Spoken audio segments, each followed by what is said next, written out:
Ayan, kumustahin po natin ang ating pong mga alagang manok, mga mamser, mga black meat chicken. Hello, kumusta po kayo dyan? Ayan po mga mamser. Oy, ganda ng tulog-tulog. Oh. Ayan sila mga mamser. Oh. Okay, nasa 4 days na po ito. Ayan, nasa 22 piraso po yan. Yun, yun kailan nila. Yun. Tayo po ay nagbigay po tayo ng commercial feeds pag maliit pa mga mamser.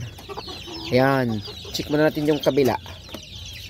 Ayan dito kabila. Ayan, ito naman oh. Ayun oh. Ayan, sa kabilang kulungan. Tinabi na po natin yung ilaw dito. Ayan oh, para medyo may init-init. Ayan po mga mamser. Hello, kumusta kayo dyan? Ayan sila mga black meat yan mga mamser. Ayan o. Yan. Nakatuwa. Malaki na. Masisigla po yan mga mamser. Yung pagkain sa kanila ay yung natin pong binitin mga mamser. Dahil pag nakalapag po ito sa may sahig, mangyari mga mamser, apak-apakan po nila pag busog na po sila. Ngayon po ay unlimited muna sila ngayon sa ilang pong pagkain. Ayan o. Ayan. Okay. Tama-tama ito. Mamayang tanghali ay maubos po ito mga mamser. Ayan o. Okay. Ayun. Hop, hop. Okay. Ayan. Ayan sila. Mga 11 to sila mga mamser. Okay. Yun. Kabila naman. Yun. Tingnan po natin. Halos magkaidaran na po sila ito. Okay. Buksan natin konti. Gawin din po ang proseso. Okay. Ito. Medyo malayo-layo sa ilaw sila. Ayan o. Ang nilagay ko ito mga mamser ay halos mga ito o. Yung mga kulay puti.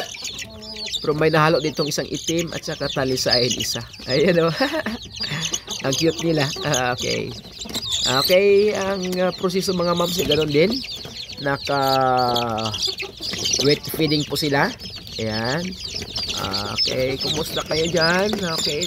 Gano'n na. Okay. Mga malaki na mga mamser. Ay, nabsirbaran ko ito, yung wet feeding. Ayan sila. Okay, next naman. Check natin yung iba. Meron pa tayong mga mamsir. Okay, dito naman sa kabilang kulungan. Malaki-laki konti ito. Okay, by batch po ito ay. By batch. Ito yung, pang ilan na ito. Yan o. Pang ilang batch. Oy, ilan kayo dyan? 10 ito mga mamsir. Yan o. Okay, malaki konti ito sila. Ayan sila. Kaya dito, musta? Yan o. Hop, hop, hop, hop, hop. Ayan. Okay, ganun din. Konti na lang yung kanilang pagkain o. Ayan. Okay, ganun lang sila. Tapos mamaya magbigay pa tayo ng dyan. Ng tawag ito.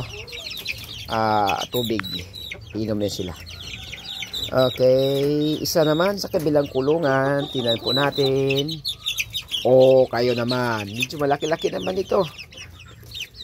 Sa record ko, di ko alam kung ilan itong, kailan ito napisa. Yan mga mamsir, Yan ba ito, 2, 4, 6, 7.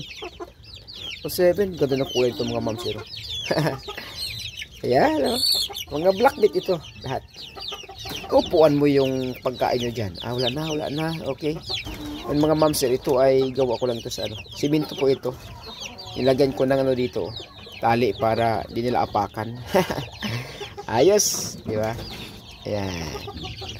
Kumusta kayo dyan? Ayan sila. 7 po ito mga mamsir. Okay. Laki na. Sa kabilang kulungan, meron din po mga mamsir na ready to, na ito. Ready na ilapag sa lupa. Pakawalan pala. Ayan sila. Ito naman, mga sunod linggo, ay ati po itong ibaba sa lupa mga mamsir. Ayan o. Ayan. Okay, ito sa kabila. Ayun, dito naman tayo sa may, ito, nasa lupa na ito mga mamsir. Ito sila, medyo malaki na. Ibig sabihin, handa na po ito mga mamsir na pakawalan. Kaya piniprepare muna natin sila dito sa may bandang baba. Yan o.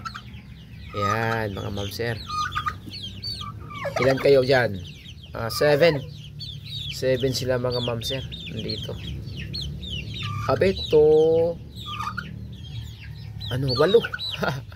8 pala sila sa taas yung iba. Yan. Ito sila mga ma'am sir, ano sila? Marunong silang kumain ng mais. Kaya sa ilapag may mga mais dyan. Kaso lang ay na ano na, napakapakan na nila. Hindi na po lang kakainin yan kasi madumi na po yan. Ayan. Nakabitin din po ang kanila yung pagkain nila. Kakainan po nila. Ayan o. Ito, ready na. 1 linggo na lang ay pakawalan po natin ito mga ma'am sir. Na 8 piraso. At saka yung nakababa doon, nakataas doon sa kulungan ay yun na po dito. Ayan. Lumapit talaga si Basilan. Yan o. Ano Basilan? Ayan po mga ma'am sir, yung ating pong update po sa ating mga manok na black meat chicken. Ayan. Masaming black meat chicken, itim yung karne mga ma'am sir. Ayan sila. Ayan, shout out po sa lahat ating pong mga secret viewers, ating pong nanonood po sa ating pong channel. Shout out po sa lahat. Sana po ay ma-encourage kayo na mag-alaga din po ng manok na native chicken o black meat chicken mga ma'am sir. Thank you for watching. God bless us all and to God be the glory.